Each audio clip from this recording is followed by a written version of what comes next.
ভাইয়ের সেই গেঞ্জি সেটি আমরা পারভেজের শ্বশুর বাড়ি থেকে উদ্ধার করি এবং লক্ষ্মীপুরের যে দুটি দোকান থেকে তারা স্বর্ণালংকার বিক্রি করেছিল সেই স্বর্ণালংকার আমরা উদ্ধার করি। পারভেজের সাথে কথোপকথনে বা জিজ্ঞাসাবাদে পারভেজ যে তথ্যটি দিয়েছে সেটি হলো তার মূল উদ্দেশ্য ছিল তার মামার বাড়িতে গিয়ে ভয় দেখিয়ে স্বর্ণালংকার নেওয়া, কিন্তু যখন সে বুঝতে পারে যে বিষয়টি তার মামা জেনে যাবে তখন সে হত্যার পরিকল্পনা করে এবং পুরো প্রক্রিয়াতে পর্যায়ক্রমে সে দুজনকে হত্যা করে স্বর্ণালংকার নিয়ে ঘটনাস্থল ত্যাগ করে। এখন যদি আপনাদের কারো কোনো প্রশ্ন থাকে। আমরা উদ্ধার করেছি 6 ভরি 4 আনা ঢাকা থেকে, আর এখান থেকে 1 ভরি 7 ভরি 4 আনা স্বর্ণ উদ্ধার করা হয়েছে।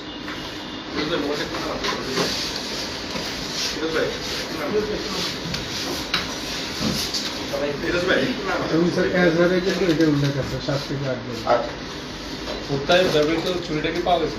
হত্যায় ব্যবহৃত ছুরির একটা অংশ আমরা ওই দিনই পেয়েছি, আর বাকি চাকুর একটি অংশ, ছুরি না চাকুর একটি অংশ পুকুরে তো শাবল এবং চাকু ফেলে দিয়েছে, আমাদের কাছে স্বীকার করেছে। শাবলটি পুকুরে পাওয়া গেছে, আর চাকুটি পুকুরে খোঁজা হয়েছে, পাওয়া যায়নি, আবারও আমরা এগুলো খুঁজব। এটা চলমান থাকবে, তদন্ত অব্যাহত আছে। আমি ধন্যবাদ জানাতে চাই জেলা পুলিশের টিমকে যে অপরাধ চলমান বিষয়টা চলতে থাকে, আপনাদের ট্রেস আউট করতে পারছেন এটা নিয়ে বিষয়টা ট্রেস আউট করাটাই হলো সফলতা আছে।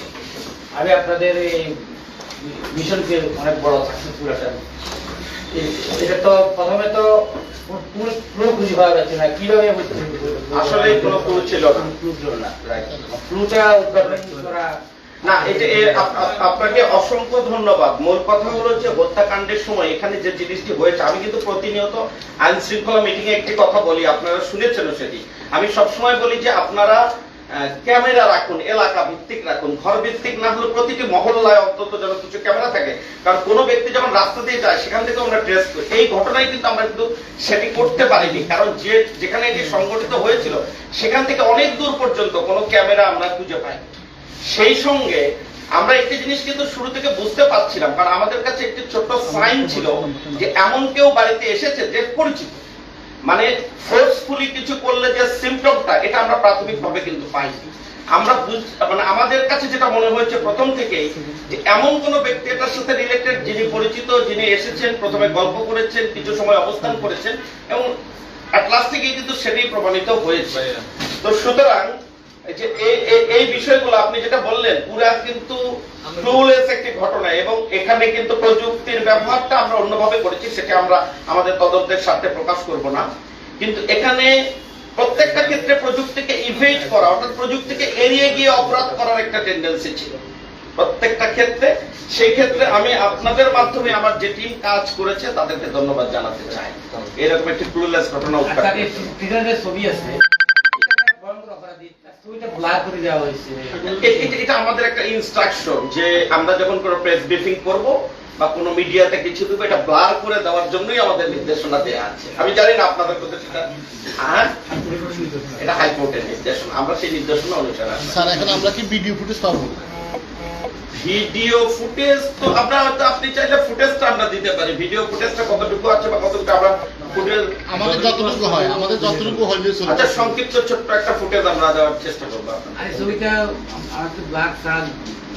আচ্ছা দিচ্ছি, আপনি সেটা আমরা দেখছি কি করা যায়, আমরা দেখছি।